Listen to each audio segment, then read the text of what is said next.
All right. I'm still figuring out this whole live stream stuff, but what is up, everybody? It is Jake back with Master Football again. Thank you so much for being here. I really appreciate it. I'm looking forward to getting this going. I wasn't able to post last week. I'm just getting over a little bit of a fever right now. I don't know what's going on. I wish I had a really snarky joke about, I got a fever, but I don't. I don't have anything at this point. So everybody stick with me. I've got my liquid death sparkling water. Okay. But we're gonna go ahead and talk about two topics today. Usually I make it three topics, but today we're only going to skip. Today we're only going to stick with two topics, just because I want to make sure that I get through the stuff that I actually want to know and I actually want to have to talk about. I have another video that I'm going to be making for my other channel that's going to be in relation to EA College Football. But again, like I said, that's over there. Okay, go subscribe to that, Master Football, the MF Film Room. Go down there. The link is in the description of this video here. Give me just 1 second here to make sure that all of my ducks are in a row. And they are. Okay, cool. So with that, what we're going to do is we're going to talk about two topics. First one about Ohio State, and the next one is connected to something that happened to Ohio State. So the first thing I want to do really quickly here is make sure that I can show you guys a video or a clip of the video here, because it's really important. So give me a second here to share my screen. I'm going to share this one. Okay. So I'll include this link in the description here. I actually don't have it right now, but I will eventually. But again, V for Vendetta, the best scene. What comes over here is and I forgot what this detective or this police officer was saying, but he basically says, "Yeah, I've got this feeling. I went to Lark Hill, where the accident happened. I've got this weird feeling that it all just kind of made sense. I had this personally. I had this feeling last season with a rival of Ohio State, the Michigan Wolverines." So when I talk about that there, what I basically want to go over is the fact that last season, Zach Zinter, Blake Corum, tons of other guys decided to come back to Michigan. He's like, man, wait, these guys could go to the NFL. They could make more money. What are they doing? They all decided to come back because they felt like something special was going to happen for them. They ultimately, the over-under on them for wins in the regular season was 10.5. They finished with 12, went 14-0, and then 15-0 to win the national championship there. Everything lined up perfectly for them. I'm starting to think that I'm looking at the team right here. They're not crosstown, but the next state rival, the Ohio State Buckeyes. And I'm starting to see the fact that, man, it really feels like this is kind of lining up for them in a lot of different ways. First thing I'm going to do is go over their previous records, because they've had a really interesting run these last couple of seasons. So in the same way for for Michigan was dominant. They came out there, they beat Ohio State, 42-27 a couple of years ago. Last year, they beat the hell out of them at their place. And then this year, I know technically it would be last year. You understand what I'm trying to say. The last season, not the season that just happened, but the season before that, they went to Ohio State and they won that game. That was the real surprise. That the year before, they had Cade McNamara was the quarterback, and then they had J.J. McCarthy kind of was their gadget guy who would come in. But you saw the fact that they did really well there. However, they got to the CFP. They played Georgia, weren't ready for Georgia. Okay. And then the next season, they got to the CFP. They played TCU, even let that one go. They ultimately lost that game too. But then the next season, it felt like, okay, we know what we are. They know what we are. Let's go through and let's win this thing. And they did. Looking at Ohio State here, in the last 3 seasons, 23, 22, and 21, they've only lost to 4 programs. Okay. They are 33-6. They've gone 11-3 or 11-2 3 times in a row. They've only lost to 4 programs. They lost to Oregon. They lost to Georgia. They lost to Missouri in the bowl game this last season. And they lost to Michigan 3 times. And you really feel like, there's a lot of people who are like, oh man, we got to get Ryan Day. We're calling for his head. We got to get him out of here. But you look at what they've done here. I mean, they've won so many of these games. I know a lot of people say, oh, that Notre Dame game came down to the wire. Listen, and the games they've lost. I mean, they lost to Michigan last year. That was a close game. They lost to Georgia. They were 1 field goal away from winning that game. So the narrative that this team is super far away or Ryan Day isn't the right guy is a stupid narrative. That's a fan's narrative, a fanatic's narrative. These guys this last season, unbelievable. They lose 1 game and they're out of the CFP. This is why I'm a lot of people are not excited about the new CFP model, where it's like, oh, well, these guys are going to blow regular season games because the regular season doesn't matter anymore. The more the playoffs does. And I'm like, yes, it does. Okay, absolutely. Can you imagine if they beat Michigan in that game, and they go from a first round bye to having to potentially play on the road. Again, that's a very very rare narrative, but it could happen if they lose those games. The narrative that in the future in a 12 or a 16 team playoff that, oh well, these regular season games don't matter as much. I'm like, well yeah, well unfortunately for college football, most of the regular season games, I think the average line across all college football games, the average betting line was 20 points. That's so the narrative that like, oh gosh, we're gonna get less regular season games. Well, unfortunately, there's not that much rules or regulations around the regular season, and I actually have more faith in the playoff. But again, either way, let's get back to Ohio State. See what they've done here. Okay, they had one 6-point loss at the number 3 team in the country, and then ultimately everybody left in the transfer portal and this and that, and a bunch of people, a bunch of opt outs of the bowl game. They lose the bowl game to Missouri, 14-3. But you look at what they've done. First of all, in the players that are coming back, in addition to the players that they just got. All right, you guys got to hold on with me real quick here.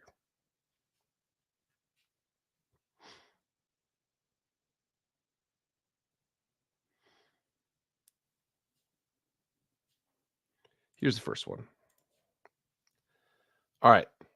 So they did lose a fair amount of players, but looking at the guys they got in the transfer portal. So Julian Sayin, former top flight quarterback, was a 5-star in the transfer portal. Caleb Downs, starting safety for a freshman All-American guy for the Alabama Crimson Tide at safety. He comes over. Okay. Quinshaw Judkins. We all remember him. 2 years ago, he was the best running back in college football as a freshman. This last year, he's got a zillion touchdowns as well. He decides to come over, even leaving Ole Miss, and Ole Miss was the team that everybody else was coming to. Ole Miss was getting a ton of guys in the transfer portal. They need it because their defense isn't quite there yet. But we see the fact that he decides to leave that ship for Ohio State. Seth McLaughlin, starting offensive lineman for the Alabama Crimson Tide. And then Will Howard, the starting quarterback for the Kansas State Wildcats, comes over as Kyle McCord leaves. So those are the guys that they just got. Now, looking at the guys that they decided to keep or decided to stay with them also shows you the fact that this team is going to be absolutely positively loaded. Give me just 1 second here on this. So we look over here at this. So who's staying? So wide receiver Emeka Egbuka. I feel like he's been there for 9 years. I remember him, I just got absolutely tearing people up. Denzel Burke, Ty Hamilton, Jordan Hancock, Travion Henderson. Thinking about this right here. It is not outside of the realm of possibility that Ohio State might have 2 of the top 5 best running backs in college football in their backfield. 2 guys, I guarantee you they're gonna concentrate on running the ball. I guarantee you that.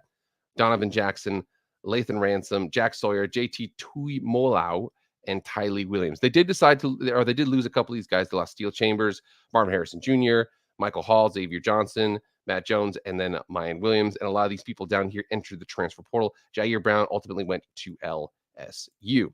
But you look at these guys here. All these 1, 2, 3, 4, 5, 6, 7, 8, 9, 10. Those 10 starters, plus you'd talk about the guys that they had from the other, post there, which was Caleb Downs, Quinshawn Judkins, Seth McLaughlin, Will Howard. They might have 14, 15 starters back on a team that went 11-1 when they cared. Again, the bowl game was gone. But you look at this team, man, and they've got so many things that are lining up for them at this point. I mean, check out their schedule too, because the schedule is very, very what's the term I want to use here? Good for them is what we'll say. Coming over here and checking out their schedule. So the cool thing is that we are less than 2 months away from their spring game, first of all.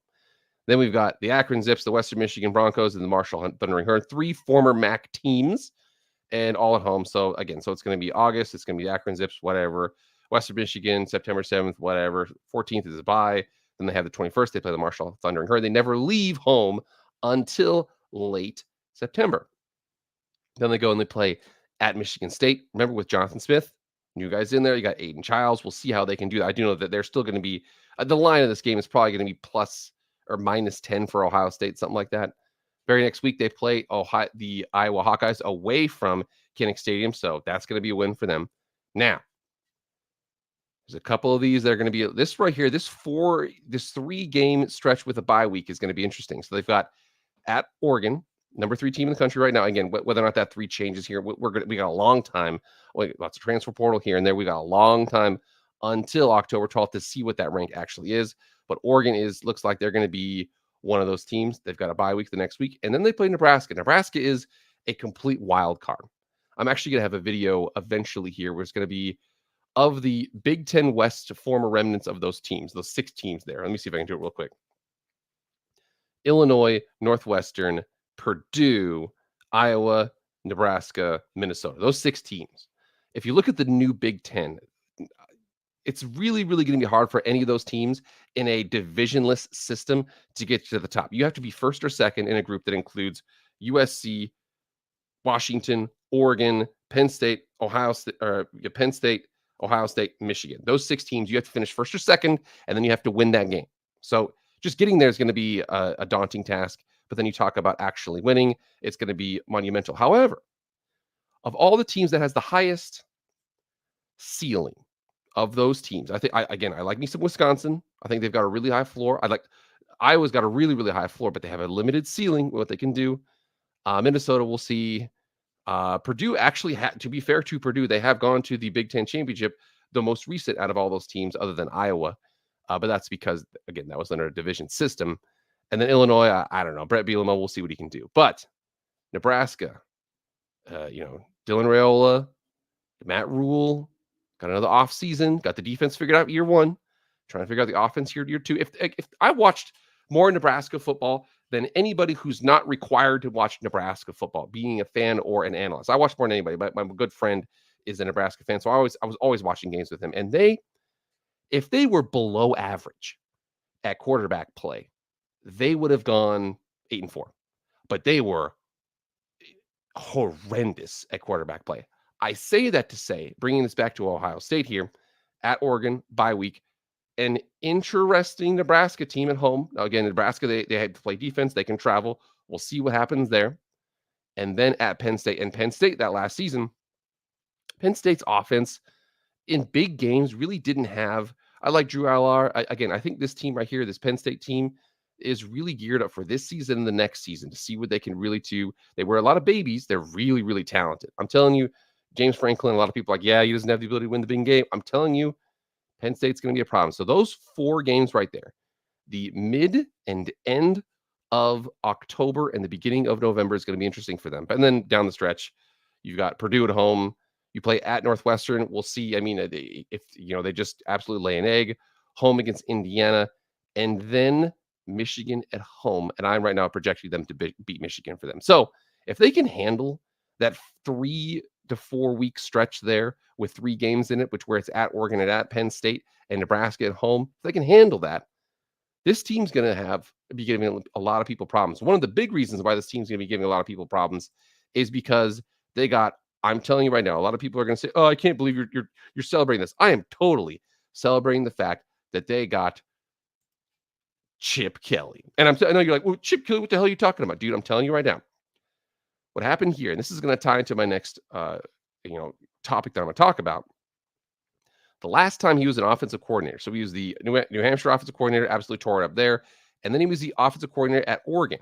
Now, remember, he's going from head coach at UCLA to offensive coordinator for Ryan Day, a quarterback that he recruited to New Hampshire. It's actually kind of a cool little story there. But the cool thing about that is 2007, 2008, 2007, Oregon was the number 10 offense in the country. In 2008, they were the number 7 offense in the country. So, again, a lot of people, when he was at the Eagles and the Niners, his ability to, maybe like, how do I say this, recruit players, maybe his ability to manage the roster wasn't great. We've seen that before with a couple of people. We've seen it with Bill O'Brien, where he's actually a pretty good play caller and stuff, but when he just does not know personnel very well. But when we've seen him do this, we've seen the fact that Chip Kelly is definitely a good play caller. He's a very, very good play caller. High tempo offense, creative with what he does, simple, but still creative at the same time with, managing the clock and the tempo. He comes over to Ohio State. I'm telling you right now, I think that Ohio State these last couple of years has been a team that has emphasized the fact that they're just super, super dynamic on the outside with their receivers.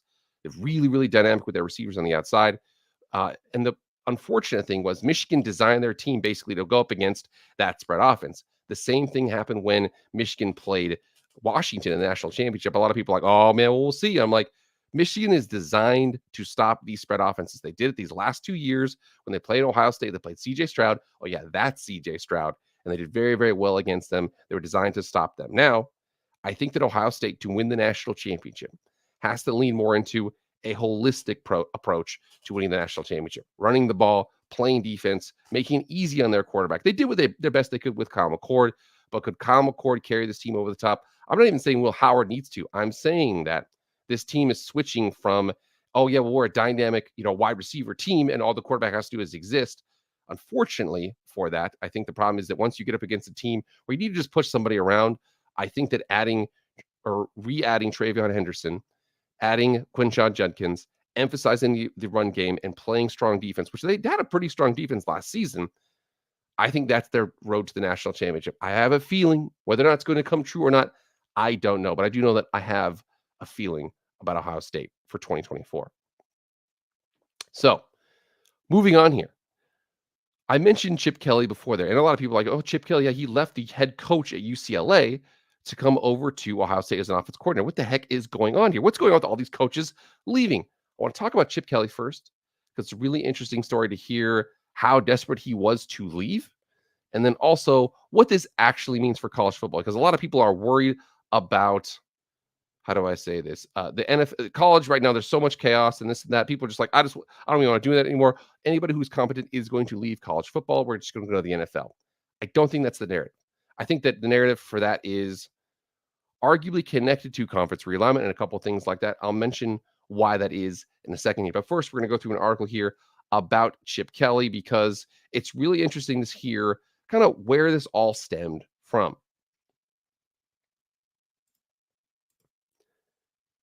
Coming over here, and this was on the 9th of February. It says Chip Kelly just wants to coach ball. And I'm telling you, that is partially true as to what's happening with head coaches in college football. It's partially true. We'll get into that in a second.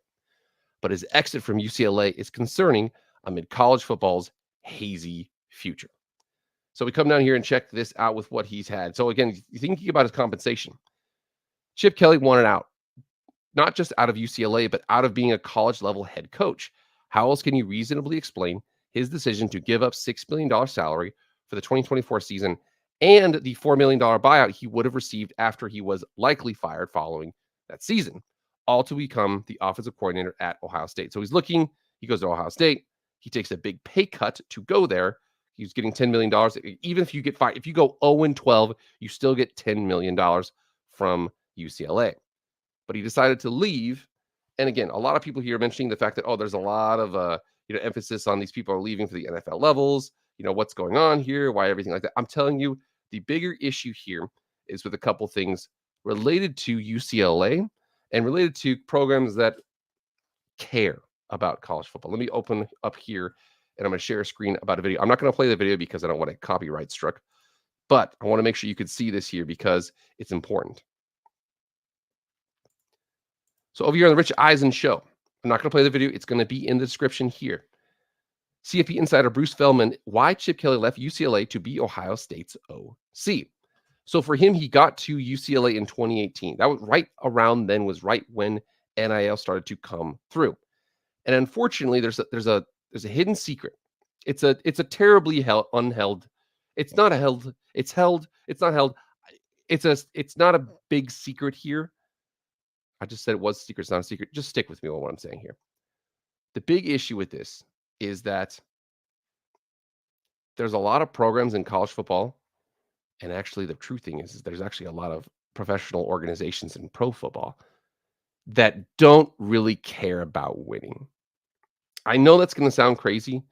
There's a couple programs in the NFL, a couple organizations that winning is not prioritized. It's like, hey, maybe it's cool. All right, cool. I mean, maybe if it happens, cool. But even more so, that happens in college sports. College sports is actually, there's fewer teams. There's more teams, and there's a fewer percentage of teams that can win the national championship on a year-to-year basis as compared to the NFL. I know maybe not right now because the Chiefs are running that thing. I know it hurts me as a Raiders fan, but good for them. I mean, they deserve it. They're the best team. But right now what's happening is Bruce Feldman basically said that when he got there was a lot of new challenges thrown at him his way. And I don't know necessarily if he was getting the support that he wanted. Now, a lot of people say, "Oh, he left head coach to go to Ohio State." First of all, you still have to recruit. You still have to go to banquets, and you have to do certain things there. But the narrative that you just don't get to work anymore because you're now just a head coach, I I kind of get that. And again, that will feed into some of the stories here. But the bigger issue is, I believe that UCLA does not care as much about winning football as other programs do. Again, the narrative he said here was the fact that USC, they really care about winning football. They will do whatever it takes to get Lincoln Riley. They'll do whatever it takes to get this player. They really, really care about football. They have, within 2018 until now, they have 8+ figures of NIL money to distribute. That's $10 million or more to distribute. That, and again, number could be $40 million. I don't know. I mean, it's just saying they've got an 8-figure amount of NIL they deal out regularly. Bruce Feldman said that UCLA has less than 7 figures, so less than $1 million. So when USC shows up and they've got a $10 million purse, let's just say, and UCLA shows up and they've got $999,999. Again, that's optimistically thinking. USC can win those negotiations. Now, I know you're saying, "Oh, well, that's cheating." Yeah, it's cheating. Everybody's doing it right now. As a matter of fact, that's the reason why Tennessee is going to do war with the NCAA, is because of this uh, inconsistent enforcement, is what we'll say. But basically, Bruce, the big picture of what he said here was he got there. He wants to coach. He didn't reach out. Whether or not he didn't reach out to the alumni or the alumni didn't reach out to him, either way, the impetus, the desire, and the want to that USC has was not at US or UCLA. So with that, I think the bigger picture that I'm going to draw here from a lot of these is not that that college football head coaches are leaving because the job is terrible. I believe what's happening is college coaches are leaving programs that they feel don't care. That's the bigger point I'm going to draw here. And I think, unfortunately, USC versus UCLA, it ain't a question. All right, let me go through here and show this next link here. As a matter of fact, although he left this off season, he's been trying to do this for some time. Where is he at?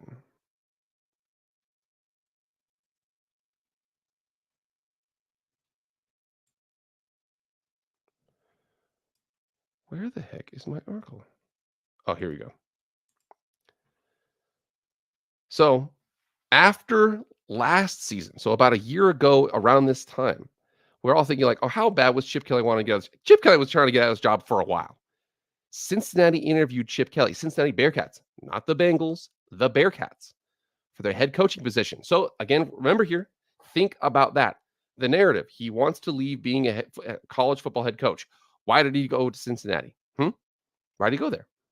So if you think about that, he was trying to get out of UCLA so bad. He would go to a formerly American and now Big 12 team that just went 3-9 this past season. So not exactly, I mean, again, Scott Satterfield was the guy they just hired, so we'll see what happens with him. But unfortunately, I'm telling you right now, the narrative that we have that Chip Kelly didn't want to be a head coach is just wrong.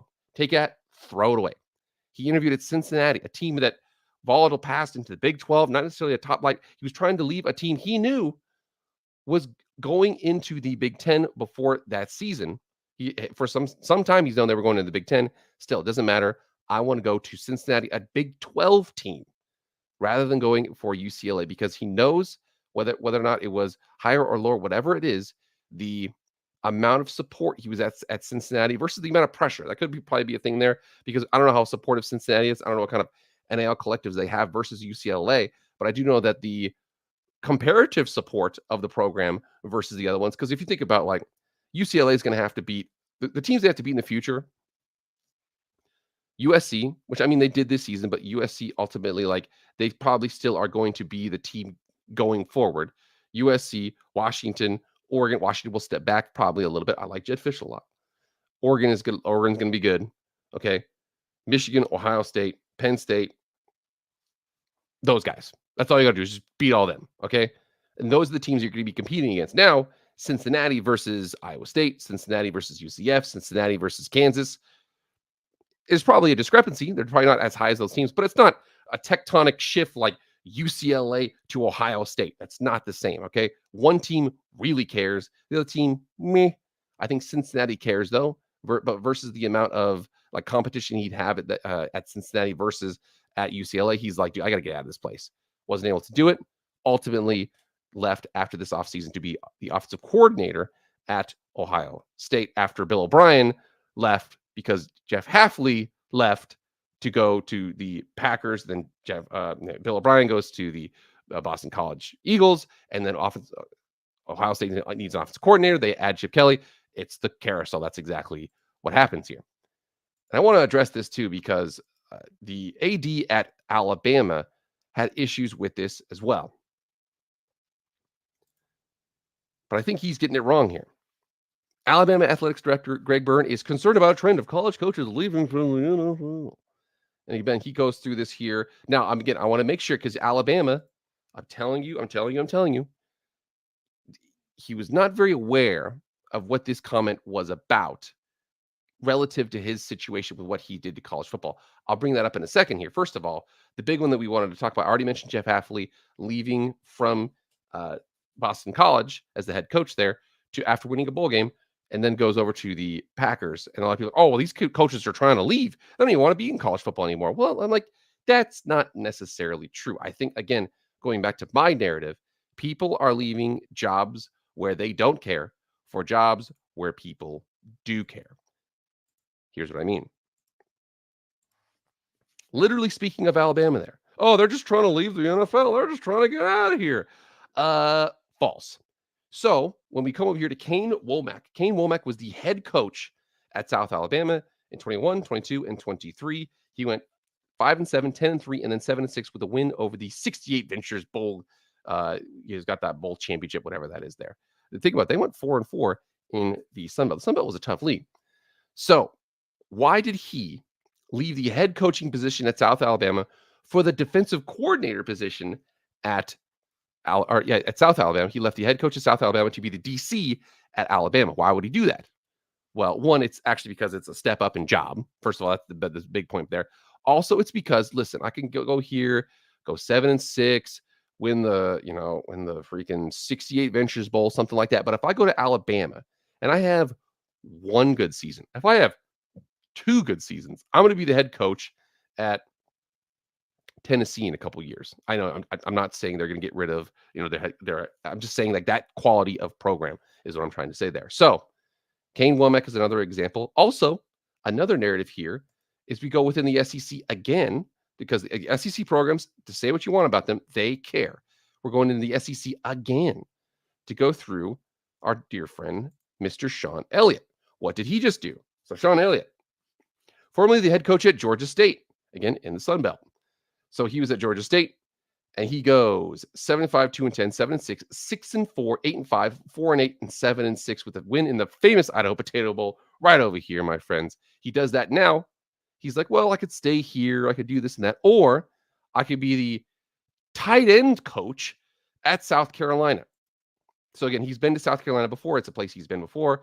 Ultimately, he's like, you know what? I would rather. So he left South Carolina's offensive line coach to be Georgia State's head coach for, what is that? That we got 7 seasons there. Ultimately, he's like, you know what, dude? I like my future. I like the resources. I like the environment better. I mean, he's from South Carolina. We'll see what he wants to do there. But I do know that for him, again, he graduated from App State. But for him, he decides I would rather go to a place that I know I'm supported, that I know wants to win. I'm not trying to say that Georgia State doesn't, but the level of caring from Georgia State to South Carolina, even if South Carolina hasn't had the seasons you've wanted them to have, I'm telling you, it's palpable. Also, speaking of UCLA, I'm telling you, speaking of UCLA, if we're talking about a team that just doesn't care versus the team that does care, the great thing about this is you don't got to go very far to see the fact that your crosstown rival stole your top-level defensive coordinator. It was with Chip Kelly this last season. They were fantastic defenses last year. They were the number one team against the run. They were one of the top teams in terms of pressures and sacks. They were an unbelievable defense up front. He goes over to USC. So they're both at USC, or they're both at UCLA. Chip Kelly, head coach, and DeAnton Lynn, the defensive coordinator. And then both of them are gone after the season, even though they're both going to the Big Ten. We're going to the Big Ten. We got Big Ten money coming in. Everything's going to be fine. It's not going to be fine because you know that the resources, one, a lot of these people make business decisions. For D'Anton, was probably a business decision. He was like, yeah, I'm probably going to get more money at UCLA versus or USC versus UCLA. They just care a lot more. So all I'm saying is that for these people who are worried about, uh, you know, the fact that people don't want to be college head coaches anymore, people don't want to be college coaches anymore. I don't think that's the narrative. I think the true narrative draw is the fact that when you look at Chip Kelly, D'Anton Lynn, you look at, Alabama be able to take the head coach from South Alabama. You look at the head coach at Georgia State leaving to go back to South Carolina to be a position coach, a tight end coach. The narrative people don't want to be college coaches anymore is not a true one, but the narrative that people don't want to be around programs that that the program doesn't care about winning, that's 100% true. I think that's a big reason why going forward in conference realignment, I'm worried about the subtractions coming. Vanderbilt was valuable when they were the big, honking education school in the universities, in the group of universities in the SEC. Add in Texas, and all of a sudden it's like, are we sure we really need you guys anymore? And again, I'm telling you right now, there's a lot of pro football organizations that don't care about winning, and there's way more college football organizations and universities that don't care about winning. So with that, people aren't leaving college football; they're leaving college football programs that don't care. All right, guys, that is it for me. I'm going to wrap up here. Like I said, I'll probably cut this up and put it in a couple of videos here. But I'm also going to probably have a video that will come out tomorrow about the EA college football trailer that came out, which is pretty sick. I'm telling you, it's gonna be awesome. But anyways, I'll see you guys later. Remember, like, share, comment, subscribe. Also go on my X account. Like me, tweet at me, anything you want if you want to see certain things. But that's it for me, guys. I'll see you guys later. I am out.